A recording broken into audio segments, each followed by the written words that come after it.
Hello, and welcome to this read aloud of lines 2537 to 2820 of Maria Headley's edition of Beowulf. This section centers on Beowulf's battle with the third of his nemeses, the dragon. I'm on page 109, line 2538, actually. Beowulf stood, tall, his iron shield upraised, armored in his own fame, his helmet, his mail shirt, his faith firm only in fate, a grit god bearing brute weight beneath the rocky ledge. No trembling in his hands, but a strong salute. He'd survived worse than this, a veteran of foreign wars, of battle betrayals, of heartbreak, flung himself from cliffs over and over, surfaced singing. There a stone arch, there a stream rushing from a barrow's entry, a boiling geyser, furious fumes and flames. No one could live long in there, not without burning. Beowulf knew he couldn't fight inside the horde lair. The dragon's heat was horrific. He worked his wrath into a roar. The main man of the Wettergeats bellowed into the blast zone, calling forth his foe. Under the stone, warmth turned to war. An echoed challenge bounced, and the dozing dragon lifted her head, alert with fury. A human voice? There'd be no negotiation, no settlement in metal. Fire walked first, dragon's breath surging out of the stones. Earth quaked as she rose and roared in return. The challenging mortal raised his shield as she emerged, a whipping wraith, a coil convulsing overhead, fangs, claws, and scales railing against robbery, ready for war. Beowulf's sword was already drawn, that razor edge, that razing heirloom. Each of them, living, was intolerable to the other, and in fury they fell to it. Feet planted, the people's provider held firm behind his shield, even as the serpent swirled, twisting and unfurling, her scales flame-swathed, flinging herself hard as fate, a flexing firework aimed straight at the king. His shield shirked its duty, keeping him safe for only moments. The famous warrior was, for the first time, naked. Another first. Beowulf had never been before quarry, God snubbed, fate forsaken, his glorious premeditated victory unwritten. The Geat Lord raised a sooty fist and punched in panic at armored scales. As his sword slid, twisting against stony bones, his fang useless against volcanic dangers, it dawned on the king that he was afraid. His weapons forged without sorcery, his defenses all man-made. The horde guard rippled in rage, her mouth a fusillade of flames, so furious was she to feel even the dullest blade. Her war lanterns lit. Beowulf knew better than to expect victory. His sword, unmatched until this hour, splintered where it should have slain. His ageless iron had never been conquered, but now Ecgtheow's son found himself engaged in ebbing, loaded into a rattling cart and exiled to a darker country, though unwilling to go easy in the loss of long-held lodging. Everybody's got to learn sometime.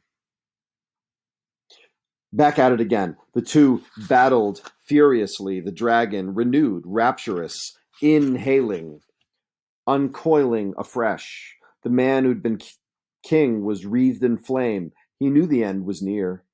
No one was coming, no seconds running to serve or save him, no ring-raised warriors. Those men, that former family, were sprinting from his screams, racing for safety off the barrow and into the trees. But one man felt something, a bond that bound him back. He was kin and could not leave his king to die alone. His name was Wiglaf, and he was Weohstan's son, that righteous warrior, that Shilfing kinsman of Alfere. Wiglaf watched his king writhe beneath the heat of his flame-battered helmet, remembering the rings that king had given him, his comfortable home among the Waymundings, his halcyon holdings and heritage come down from his daddy. He could not run with the rest.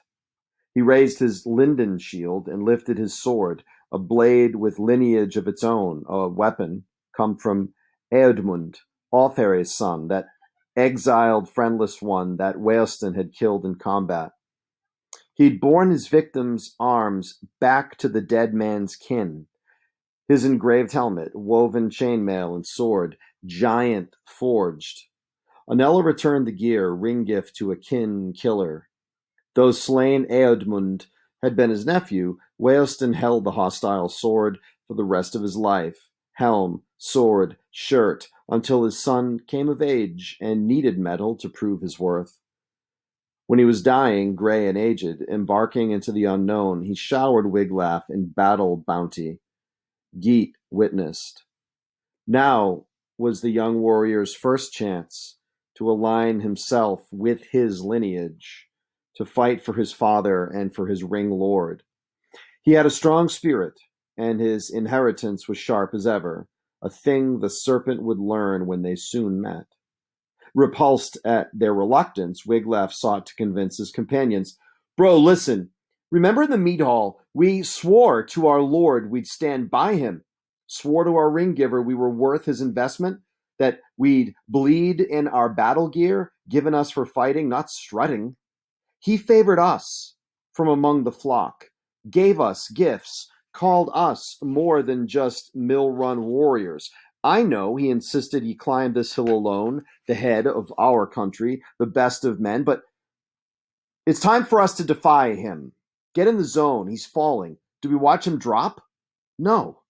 Do we wait for his heart to stop, for him to die? No. Beowulf needs backup, on attack. Let's save our savior from those flames. I'd rather burn in a pyre alongside my ring giver than run home, arms untested against any enemy. My God, hear me. It beggars belief that we wouldn't even seek to slay this serpent, that we wouldn't try to tear our prince from its teeth. Men, I know, if you don't, he deserves better than dragon fire, undefended by his own. We're sworn to go together. No? Well, then I'm going in alone. Though my sword's nothing next to its skin, I'll bring my king my shield, helmet, shirt, and sword. He sprinted through fire, appearing armored alongside his lord, shouting, Beowulf, I'm beside you. You'll dare to risk it all and fight to the finish as you did when you were young. You won't be bested while your heart beats. Your fame won't diminish. Your history's here. Be strong, my king. Your boy's with you in this fight. Be your country's shield as I battle on your right. The dragon stanched any imminent surrender in herself. Her wrath rekindled, her own unearthly serpent song. She brought forth fire, blasting it at those nuisance humans, filthy, false-scaled, and intrusive.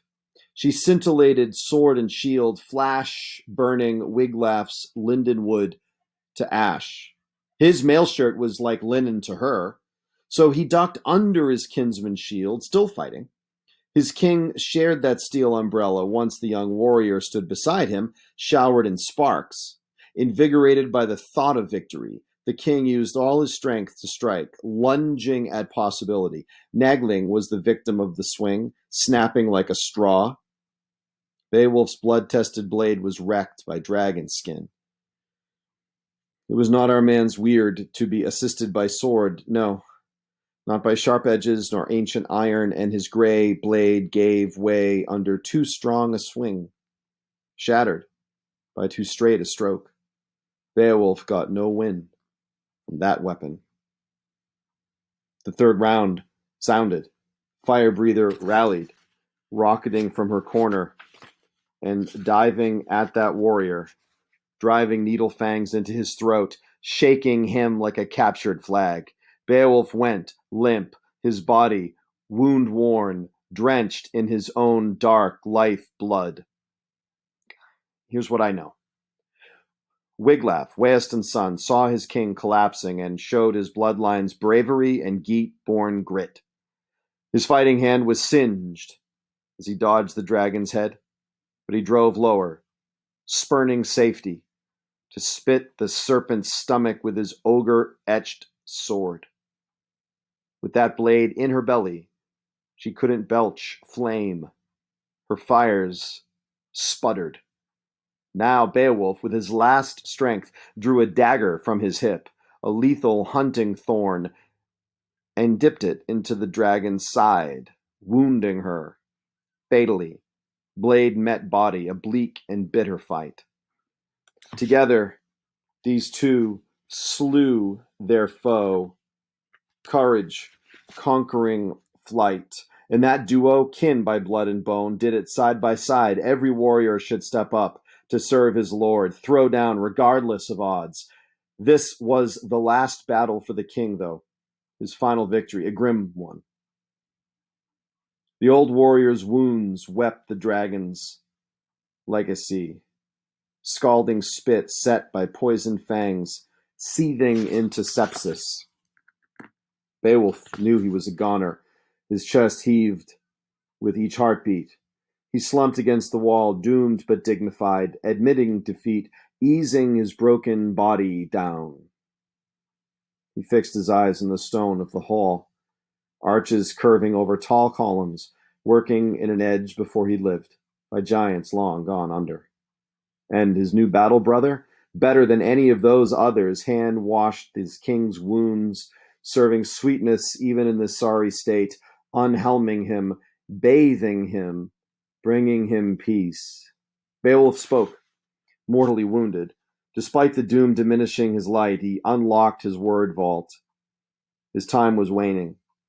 His brain was all he had left. In it, an ultimate ring gift to bequeath.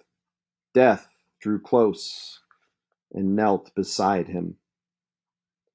If I'd ever had a son, I'd be giving him my armor now.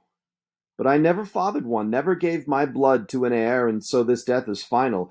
I am the last of me. I've been ruling here fearless for 50 winters. I was the man. No neighbor came to war, my name kept enemies at bay, and no one could scare me. I lived in peace, and released my lease on battle knowing I had nothing to prove. I wasn't ambitious, never threw shade, never took shit, never spat curses when I felt wronged, but sat on the throne and weighed my people's woes and wishes.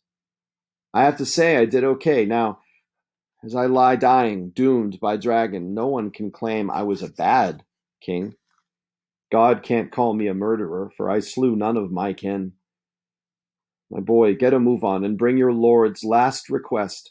I want to see what prize I won of this. Wiglaf, go under that stone past where the dragon lies, wickedly wounded, her treasure targeted and taken. Climb into her hoard and count my gold. Hurry. I want to hold it. I want to know what I did, to look at my winnings, my gilded gifts, the grave goods of a gone people. I want to know it was worth it.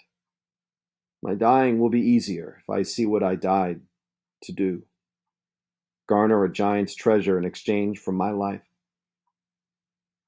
I'll let go then of all my holdings, my throne, my carefully guarded bones.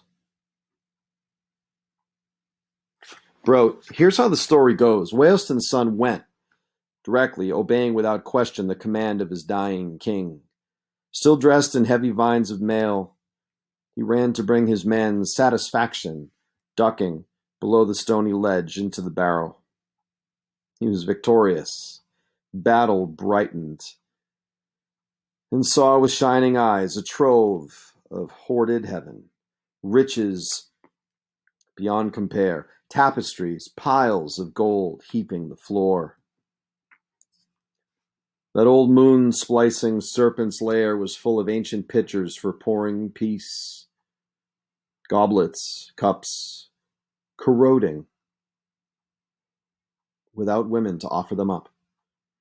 Helmets red with rust, artfully twisted armbands without arms to hold. And oh, that all that good gold, so long concealed, so long in violet, wriggling back into the earth despite the designs of those who'd hidden it. Wiglaf spied a standard, too, entirely woven of gold, suspended on the wall over the rest, more delicately wrought than any cloth he'd seen, glowing with illumination of its own, lighting the cave so he could inspect, itemize the collection, imagine it emerging. The dragon was gone, entirely, no sign she'd ever slept there, done to death by dagger, and driven into darkness.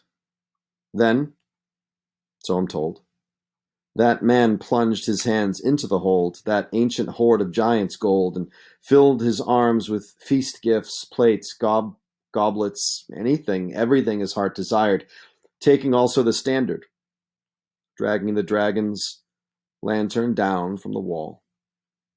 I mean, bro, the dragon was dead. The old king's swing had made that certain. The one who'd guarded the glitz, who'd shown her love by littering the land with abandoned homesteads and burnt beds, who'd made midnight her inferno hour. She'd been split into serpent skin. Wiglaf made haste, driven by the treasure he carried, hoping his lord would still be living, though he'd been forced to leave him high and dry. He returned, arms full of bounty, to find his king bleeding out, pools of red letting go of life. Wiglaf fell to his knees to drip water on the king's lips. The old man tried to speak, and the knife tip of a sentence stabbed from his locked lung vault. He stared at the gold, sorrowing. To God, the King, eternal throne holder, I sing my thanks that you've let me look on this before I die. This gold, this get, it's enough. My people lose me, but gain a hoard gift. Say that on the day of my dying, I went hard. I traded my life for this.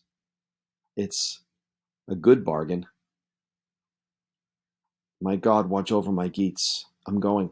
These people are your people now. Shout my last orders. Tell my army to build a barrow before my body blazes, one like the dragon had, high up on the coast.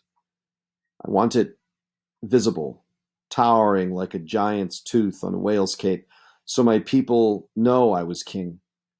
And so seafarers say my name daily, nightly, call out, Beowulf's barrow, as they pass in their tall ships, bound here over wild and misty waters.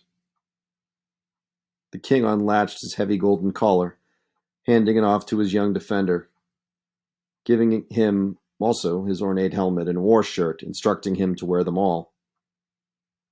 You're the end of the line, boy. The last standing Waymunding. Living has killed us all. We are dust-binned by destiny. My courageous clan of noble men have gone to ghost. Now I serve at their command. Those were the warrior's last words. He had no more wisdom, no more secrets, before he consigned himself to the pyre, the final battle fire for a body brutally broken. Beowulf's soul stepped from his breast to see what it could see.